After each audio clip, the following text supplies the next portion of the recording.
मौजूदा सरकार जो हमारे अधिकार हैं उनको ख़त्म करने की प्लानिंग करती रहती है और अपनी वोट की कीमत को समझ लेंगे उस दिन आपको कोई आंदोलन नहीं करना पड़ेगा। देश के अंदर जो नई शेड्यूल है उसमें डालिए ना रिजर्वेशन को, तो रिजर्वेशन का छेड़छाड़ी नहीं हो सके। इस देश में आज भी इस देश का SC ST सुरक्षित नहीं है और जो रिजर्वेशन संविधान के माध्यम से दिया गया था उसका भी मात्र आधा ही लागू किया है।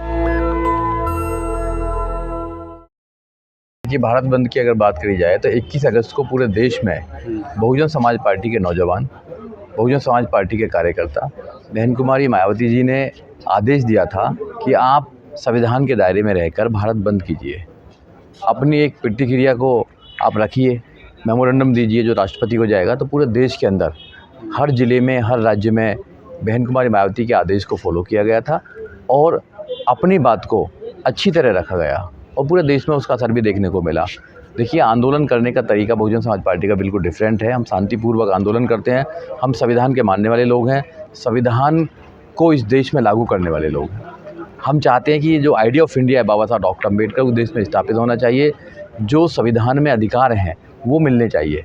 मगर मौजूदा सरकार सुप्रीम कोर्ट के माध्यम से या खुद भी समय समय पर जो हमारे अधिकार हैं उनको ख़त्म करने की प्लानिंग करती रहती है, हम लोगों को परेशान करते रहते हैं और जो आज़ादी हम लोगों को मिली है उसको छीनने की बात करते हैं।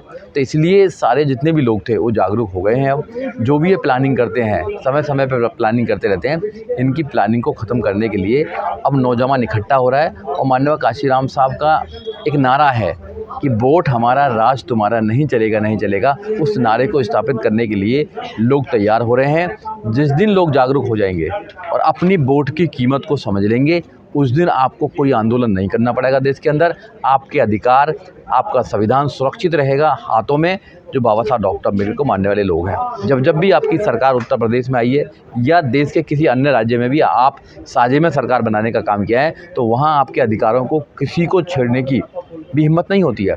वहाँ संविधान को फॉलो किया जाता है, लॉ एंड ऑर्डर को फॉलो किया जाता है, संविधान में जितने अधिकार हैं उनको दिया जाता है और हर प्रत्येक व्यक्ति को न्याय दिया जाता है। तो ये है सरकार की ताकत। जब सरकार की ताकत आप बना लेते हैं, सरकार में आप साझी हो जाते हैं, सरकार आपकी होती है, तो फिर आपके अधिकारों को कोई छेड़ता नहीं है। इसलिए जो माननीय काशीराम साहब ने मेहनत करके बहुजन समाज पार्टी बनाने का काम किया था, उस बहुजन समाज पार्टी को मजबूत करने का काम कीजिए।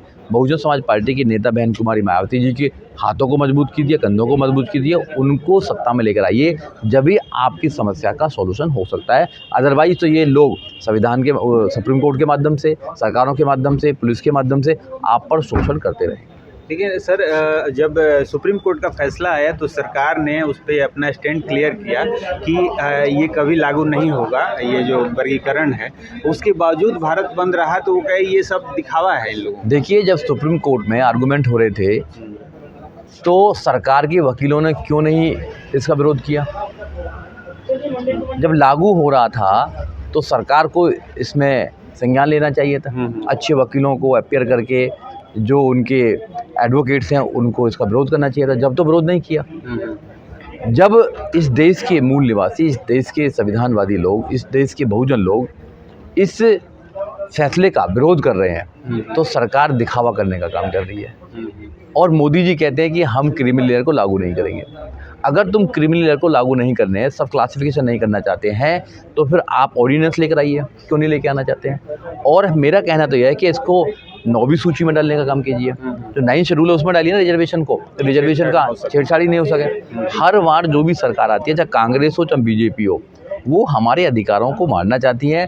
संविधान के माध्यम से जो रिजर्वेशन मिला है, रिजर्वेशन के माध्यम से जो नौकरियां मिली हैं, नौकरियां मिलकर कुछ लोग अच्छी ज़िंदगी जीने का काम कर रहे हैं, उनको भी वो चुभता है, उनके पेट में दर्द होता है। इसलिए वो हमेशा से संविधान में जो आरक्षण है उसको ख़त्म करना चाहते हैं। लेकिन आप ही के जो SC ST कैटेगरी के जो लोग हैं, कुछ लोग उसमें मिठाइयाँ बांट रहे हैं, जंतर मंतर पे ही वो मिठाई बांट रहे हैं, एक तरफ प्रदर्शन। अब मिठाई तो कोई नहीं बांट रहा है, वो RSS के लोग हैं, वो दिखावा करने का काम कर रहे हैं।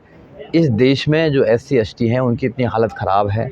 एजुकेशन में वो कहीं नहीं है, उनकी एजुकेशन छीनी जा रही है। नौकरी में वो कहीं नहीं है, उनकी नौकरी छीनी जा रही है। रोज़गार तो उनके पास है ही नहीं कोई भी, कहाँ का रोज़गार करेंगे बेचारे? यहाँ पर मजदूरी करके, झाड़ू मारकर अपना लालन पालन कर रहे हैं और रात दिन उनके साथ में कास्ट में होती है, उसके बाद कास्ट के नाम पर उनके खिलाफ एट्रोसिटीज होती हैं। तो वो बेचारा खुश कहाँ है? जाति के नाम पर एट्रोसिटीज होती हैं, उनको मारा जाता है, उनकी बारात नहीं निकलने दी जाती है, उनके मूँछों के नाम पर मारा जाता है। एक आईपीएस दलित को भी सुरक्षा लेने के बाद में अपनी बारात निकालनी जाती है, मटका छू देता तो मारा जाता है, घोड़ी पर चढ़ता तो मारा जाता है। आज भी तो एक केस हैं, आज भी तो आ रहे हैं। आप देखिए दुनिया भर की खबरें आ रही हैं। इस देश में आज भी इस देश का SC/ST सुरक्षित नहीं है, और जो रिजर्वेशन संविधान के माध्यम से दिया गया था उसका भी मात्र आधा ही इन्होंने पूरा किया, लागू किया है। जो अभी बैकलॉग बचा हुआ उसको भरो ना पहले, उसको तो आप भरेंगे नहीं। नॉन फाउंड सुटेबल कैंडिडेट कह के निकाल देंगे, तो आप उसको भरो ना पहले, सबसे पहले उसको भरना चाहिए आपको। अगर आप हितैषी हैं, आप हितैषी नहीं हैं, आप दिखावा करते हैं। जो सैकड़ों साल, हज़ारों सालों की गुलामी है, उस गुलामी को दोबारा लेके आना चाहते हैं। पहले शारीरिक गुलामी थी, सामाजिक गुलामी थी, आर्थिक गुलामी थी। अब आप शारीरिक गुलामी तो कर नहीं सकते हैं, मगर अब आर्थिक गुलाम बनाए रखना चाहते हैं। और इसका सही आंकड़ा यही देते हैं कि हम 80 करोड़ लोगों को 5 किलो अनाज देते हैं। जिस देश में 80 करोड़ लोगों को सरकार 5 किलो अनाज देती हो, उस देश के लोग कैसे आर्थिक आज़ाद हो जाएंगे? एक तरफ तो 1-2% लोगों पर देश की संपदा सारी संपदा है, और एक तरफ जो देश के मूल निवासी, देश के मेहनतकश लोग हैं, देश के किसान हैं, SC/ST OBC माइनॉरिटी लोग हैं, उनके पास में मात्र खाने के लिए भी पैसे नहीं है। आप इस पर तो कोई बंटवारा करते नहीं है। संविधान कहता है कि जो यहाँ के रिसोर्सेज हैं उनका बंटवारा सही होना चाहिए, और SC/ST का सम प्लान का जो पैसा आता है, इनका जो इनके उद्धार करने के लिए, रिफॉर्म करने के लिए जो पैसा आता है, उसको भी दूसरे कामों में लगा देते हैं, सड़क में लगा देते हैं, गौशालाओं में लगा देते हैं। तो ये हमारा भला नहीं कर सकते हैं। अगर मैं आपके चैनल के माध्यम से कहना चाहता हूँ, इस देश के SC/ST अम्बेडकरवादी संविधानवादी लोगों को अगर अपने अधिकार सुरक्षित करने हैं तो आपको माननीय काशीराम साहब और बाबा साहब डॉक्टर अम्बेडकर की बात को मानना पड़ेगा। बाबा साहब डॉक्टर अम्बेडकर ने 1932 में कहा था कि अपनी दीवारों पर जाकर लिख दो, तुम्हें इस देश का शासक बनना है। और माननीय काशीराम साहब ने कहा है कि वोट हमारा, राज तुम्हारा नहीं चलेगा। तो अगर तुम अपने संविधान को बचाना चाहते हो, अधिकारों को बचाना चाहते हो, तो आपको अपनी सरकार बनानी पड़ेगी। जिनकी सरकार होती है, जिनका राजा होता है, उनके लोग सुरक्षित होते हैं, उनकी विचारधारा सुरक्षित होती है, संविधान सुरक्षित होता है। और बाबा साहब doctor Ambedkar idea of India जब ही बन सकता है जब आप बाबा साहब डॉक्टर अम्बेडकर और माननीय काशीराम साहब की बात मानेंगे और बहन कुमारी मायावती को इस देश का प्रधानमंत्री बनाएंगे। सर, चलते चलते जो अभी उत्तर प्रदेश में उपचुनाव होने वाला है, उसको लेके BSP का क्या स्टैंड है? उपचुनाव में बहुजन समाज पार्टी 10 की 10 सीटों पर अपने कैंडिडेट खड़ा कर रही है, मजबूती से चुनाव लड़ेगी। और हम अपील कर रहे हैं लोगों को कि सबको देखा बार बार, इस बार देखो बहुजन समाज पार्टी को। बहुजन समाज पार्टी अगर सत्ता में होगी तो आपकी दमदारी से आवाज़ उठा पाएगी।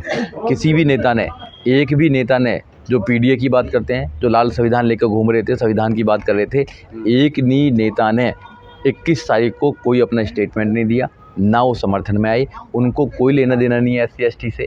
उनको फूट डालो, शासन करो करने का उनका मामला है, उनको वोटिंग का मामला है। वोटिंग आपकी लूट लेंगे, मगर आपके अधिकारों से कोई उनको सरोकार नहीं है। इसलिए अगर कोई बचा सकता है आपके मान सम्मान स्वाभिमान को, जो बचा भी चुके हैं, पहले ये दिखा भी चुके हैं, एग्जाम्पल भी दे चुके हैं आपको 2007 से लेकर 2012 तक और पहली सरकारों में, वो मात्र बहुजन समाज पार्टी, उसके नेता, उसके कार्यकर्ता, उसकी नेता बहन कुमारी मायावती। जनरल सीट पर लड़का दिखाए एक भी आदमी, पता लग जाएगा प्रधान भी नहीं बन पाएगा। अगर तुम आज भी अगर MLA MP बन रहे हो, विधायक बन रहे हो या मिनिस्टर बन रहे हो, तो बाबा साहब डॉक्टर अम्बेडकर की वजह से बन रहे हो, उनके संविधान की वजह से बन रहे हो, नहीं तो एक भी इंसान नहीं बन पाएगा। तो बाबा साहब डॉक्टर अम्बेडकर ने जो आपके अधिकार दिए उनको तो सुरक्षित कर लीजिए। अगर वहाँ जाकर भी आदमी नहीं बोलेगा तो कहाँ बोलेगा फिर? जनता ने उन पर अपना विश्वास दिखाया है। जनता जिस पर भी विश्वास करती है, जनता के साथ धोखा ही होता है हर बार। तो इसलिए मेरा कहना है कि वोटों को बांटो मत। जो मजबूत घर है बहुजन समाज पार्टी, जो माननीय काशीराम साहब की आस्था है जिसके अंदर, बाबा साहब डॉक्टर अम्बेडकर का सपना साकार वही पार्टी कर सकती है। Bahujan Samaj party national level की पार्टी है, पूरे देश में काटा है उसका, तो उसको मजबूत कीजिए। उसको मजबूत करेंगे तो आपकी सरकार बनेगी। 1-2 लोगों को जिताने से आपकी सरकार नहीं बनेगी। आपकी सरकार जब बनेगी जब आप बहुमत से आएंगे, और बहुमत से जब काम करेंगे जब ही सरकार बन पाएगी। इसलिए बहुजन समाज पार्टी को मजबूत कीजिए। नेशनल दस्तक की आपसे गुजारिश है कि अगर इसको बचाना चाहते हैं तो नेशनल दस्तक को सब्सक्राइब करने के लिए रेड कलर के सब्सक्राइब बटन को दबाएं, फिर बेल आइकन की घंटी दबाएं। नेशनल दस्तक को बचाने के लिए बहुत जरूरी है कि हर खबर को शेयर करें, लाइक करें, कमेंट जरूर करें।